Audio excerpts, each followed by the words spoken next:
mostraremos las aplicaciones de ecuaciones diferenciales de segundo orden en ámbitos como la ingeniería y la ciencia. En este caso en especial explicaremos cómo se aplica una ecuación diferencial para el análisis de los resortes, lo que lleva en un contexto parte físico y de la ingeniería. Para explicar el tema de las vibraciones tenemos que ver dos casos. Un caso es el de las vibraciones libres, que es cuando un objeto se encuentra sobre un sistema al aire libre, como se puede ver en este esquema. Ahora, para empezar a hablar sobre los resortes tenemos que analizar primero la ley de Hooke. La ley de Hooke establece que si un resorte se le aplica una masa, este proporciona un alargamiento o elongación. Vamos a analizar la fuerza que se da después de que el elongamiento se produce, que es la fuerza de restitución, que es una fuerza contraria al alargamiento, y que se da por F igual a KS. K es la constante de elasticidad y esas son las unidades de las que se estiró el resorte. Después de agregarle una masa al resorte, llega un punto que se conoce como el punto de equilibrio o condición de equilibrio. Este se usa cuando el peso, gracias a la acción de la fuerza de restitución, queda en equilibrio con el resorte. Después de esto vamos a analizar que según la ley de Newton, despreciando algunas fuerzas externas como la fricción, vamos a determinar que la masa por la aceleración más la constante por y es igual a 0, que es nuestra ecuación diferencial. Las siguientes vibraciones son las vibraciones amortiguadas, y en este caso vamos a analizar un resorte vertical al igual que en el anterior tema. Cuando las vibraciones amortiguadas nos da a entender es que el resorte va a ser una contraposición a su estado normal cuando tiene un peso. Lo que nos da a entender es que se comprime de cierta manera. Uno de los casos donde se evidencia que pasa esto es, por ejemplo, en los amortiguadores de una bicicleta. Son resortes los cuales tienen cierta posición, pero al haber un peso o al haber una fuerza externa que haga que ellos cambien de movimiento, se van a comprimir. Para ello sabemos que la fuerza de amortiguamiento se da por la siguiente ecuación, que es menos C diferencial de Y sobre diferencial de T. Menos C es la constante de amortiguamiento. Se toma negativa ya que el resorte no se está estirando, sino que al contrario se está comprimiendo, caso contrario al anterior tema. dy sería la diferencial de posición y dt la diferencial de tiempo. Y al igual que en el anterior tema, se ve que también se puede aplicar la segunda ley de Newton, diciéndonos que, igual que en el anterior, la masa por la aceleración expresada de esta manera, de manera diferencial, más la fuerza de amortiguamiento que se toma como C por dy sobre dt, más la constante de elasticidad se igualan a 0, para dar así el primer planteamiento de la ecuación diferencial en este caso. Ya con la explicación teórica que realizamos anteriormente, vamos a proceder a hacer el primer ejercicio, el cual va a aparecer en pantalla. Bueno, para este ejercicio, nomás con el enunciado vemos que nos nombra las vibraciones amortiguadas, en la que el resorte se comprime. Entonces, del ejercicio se pueden sacar los siguientes datos. El peso de la masa que tiene el resorte. Esta masa que contiene el resorte es de 8 libras y nos dicen que tiene un volumen inicial de 1 pie sobre segundo. También nos dice que el resorte se estira 1/2 pies, que también se puede expresar como 0,5 si les parece mejor para la aplicación de más adelante las ecuaciones, y nos dan la constante de amortiguamiento. Nos las dan como -4 por dy sobre dt, que como podemos ver nomás por la forma, se identifica muy similar a cómo se expresa una fuerza de amortiguamiento en una ecuación diferencial en estos casos. Los datos anteriormente nombrados sabemos que están en el mismo sistema de medidas, en el sistema inglés. No hay ninguna conversión de medidas que necesitamos realizar como en cualquier problema físico o matemático, ya que necesitamos siempre trabajar con las mismas medidas. Entonces, el primer ámbito a aplicar para solucionar este problema es aplicar la ley de Hooke, que la ley de Hooke nos ayuda a resolver la respuesta a cuál es la constante de elasticidad del resorte que tenemos en este caso. Como nos dicen que el resorte se estira 1/2, entonces sabemos que la constante está multiplicada por 1/2 igualado a 8.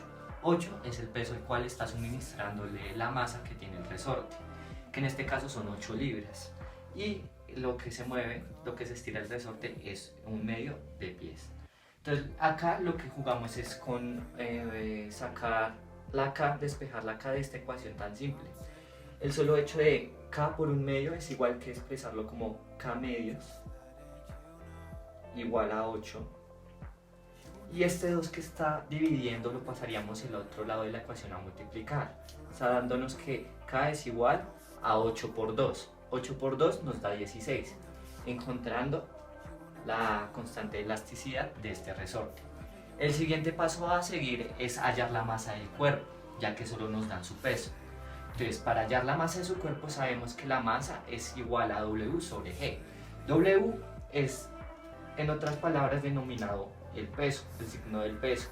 El peso que nos dan es el peso que arriba tomamos, que es la masa que contiene el resorte, que serían 8 libras como se muestra acá.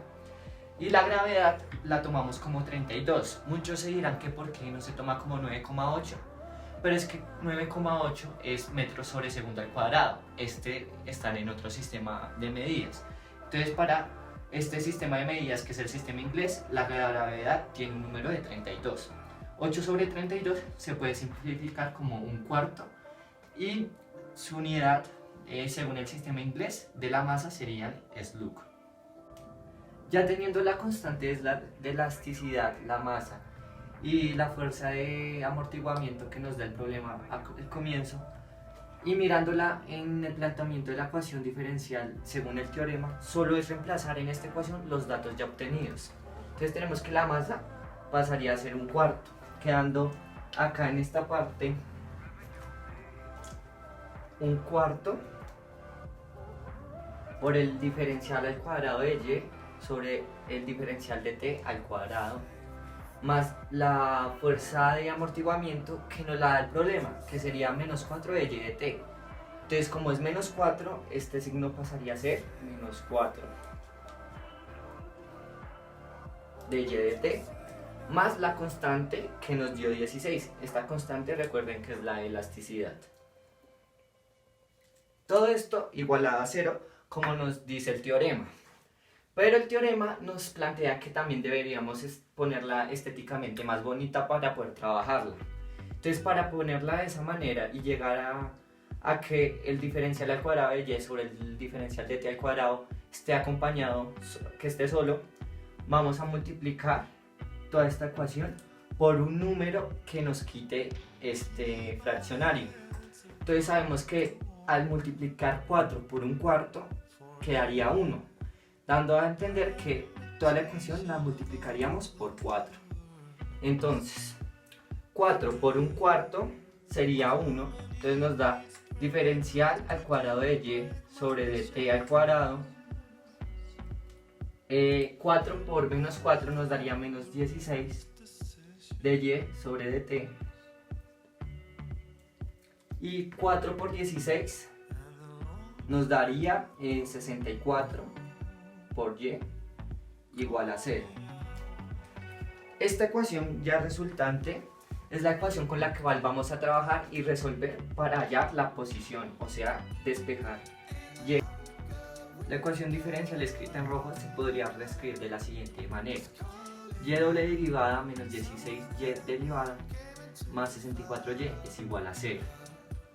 Entonces, las condiciones serían que como el resorte está en el punto de equilibrio, se toma que y sub 0 es igual a 0 y y' de 0 es igual a 1. Este 1 sale de la velocidad inicial, ya que la derivada de y, que es una posición, sería su velocidad.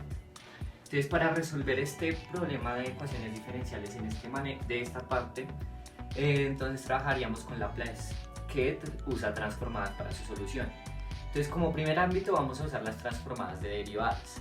Las transformadas de derivadas nos dice que la transformada de y doble prima es p al cuadrado por la ly menos p por y sub 0 menos p por y prima sub 0, y la transformada de y derivada sería p por ly menos y sub 0.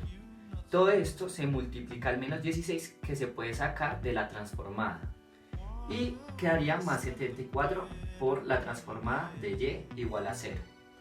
Después de tener ya esta ecuación, de tener esta ecuación escrita, evaluamos según las condiciones que planteamos, donde y sub 0 es igual a 0 y y' de 0 es igual a 1.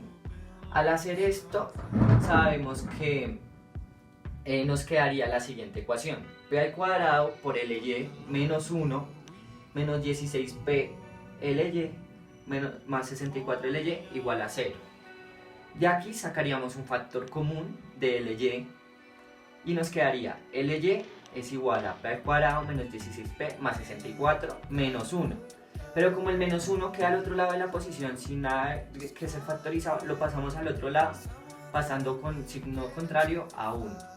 El siguiente paso es pasar esto que está multiplicando a dividir para que quede 1 sobre p al cuadrado menos 16p más 64. Y como necesitamos la y sola, sabemos que la transformada que está multiplicando también la podemos pasar a dividir, pero también la podemos expresar a su mismo tiempo como LA a la menos 1, hace ya que podemos hacer una transformada inversa. Toda esta transformada inversa que nos dio el resultante de y se puede reescribir de nuevo haciendo una factorización de esta parte, buscando dos números que multiplicados me den 64 y sumados me den 16. Para ello sabemos que colocamos la p que está al cuadrado en ambos paréntesis y buscamos el número que sería menos 8 por menos 8 nos daría 64 y menos 8 más menos 8 nos daría menos 16. De esta manera ya podríamos aplicar transformadas inversas para encontrar la solución como tal. Entonces las transformadas inversas nos dicen que 1 sobre p menos a, la transformada de eso sería la inversa Euler a la at. Entonces sabemos que 1 sobre p menos 8 se indicaría que sería Euler a la 8t. Pero está como está doble vez, sabemos que aplica otra transformada, que sería 1 sobre p al cuadrado, ya que esto es como si tuviéramos 1 sobre p menos 8 al cuadrado. Entonces la combinación de estas dos transformadas inversas nos daría que y igual a x por Euler a la 8t. Esta sería la respuesta de nuestro ejercicio. Si quisieran verificar que si la respuesta está bien, tendrían que realizar la transformada de estos normales y les tendría que dar la inversa de la ecuación que les dio anteriormente. El segundo ejercicio que vamos a resolver aparecerá ahora en sus pantallas. Analizando los datos del problema, podemos saber que el peso es igual a 16 libras. Sabemos que la primera posición del resorte es 5 y después de que alcance su punto de equilibrio es 8,2. Después de que alcance su punto de equilibrio, se contrae y se contrae 2 pies hacia arriba desde el punto de elongación. Para obtener este valor, tenemos la diferencia de 8,2 menos 5 y nos da 3,2. Ahora, multiplicamos K por el 3,2 y lo igualamos a 16 y así obtenemos la constante de elasticidad. Luego, vamos a obtener la masa. Sabemos que la masa es igual al peso sobre la gravedad. Esto lo igualamos y reemplazamos los datos, entonces sabemos que el peso es 16 libras y reemplazamos la gravedad, que en este caso con las unidades que estamos utilizando es 32. Esta división nos da 1/2 de Sloop. Ahora, tomamos esta masa y la constante y la reemplazamos en la ecuación diferencial, que es 1/2 del diferencial de y al cuadrado sobre el diferencial de t al cuadrado más el diferencial de y sobre el diferencial de t más 5y y es igual a 0. Como no podemos tomar esta ecuación diferencial así y tenemos que tener estos diferenciales despejados, lo multiplicamos por 2. Después de haber multiplicado por 2 la ecuación diferencial, tenemos esto: y w' más 2y' más 10y igual a 0. Tenemos que las condiciones son y de 0 igual a menos 2 y y' de 0 igual a 0. Listo. Haciendo factor común de la transformada, nos da que L de y es igual a, por p al cuadrado más 2p más 10y es igual a menos 2p más 4. Después de despejar la transformada, sabemos que y es igual a la transformada inversa de menos 2p sobre p al cuadrado más 2p más 10 más 4 sobre p al cuadrado más 2p más 10. Si factorizamos esto, queda p más 1 al cuadrado más 9 en ambos casos. Sabiendo cuál es la transformada de este, sabemos que es e a la menos t por este más 1 que está aquí, p más 1, entonces este es el que se convierte en el menos t. Después nos queda otra expresión que nos va a dar el menos 2 coseno de 3t. En este caso pasó igual, Euler a la menos t. Y como aquí tenemos que es 4 y aquí era menos 2p, por eso aquí menos 2p es coseno, porque coseno en su transformada inversa tiene p. Y seno porque es normal, es entonces seno de 3t. Y esta sería la ecuación diferencial que nos da el resultado en términos de t.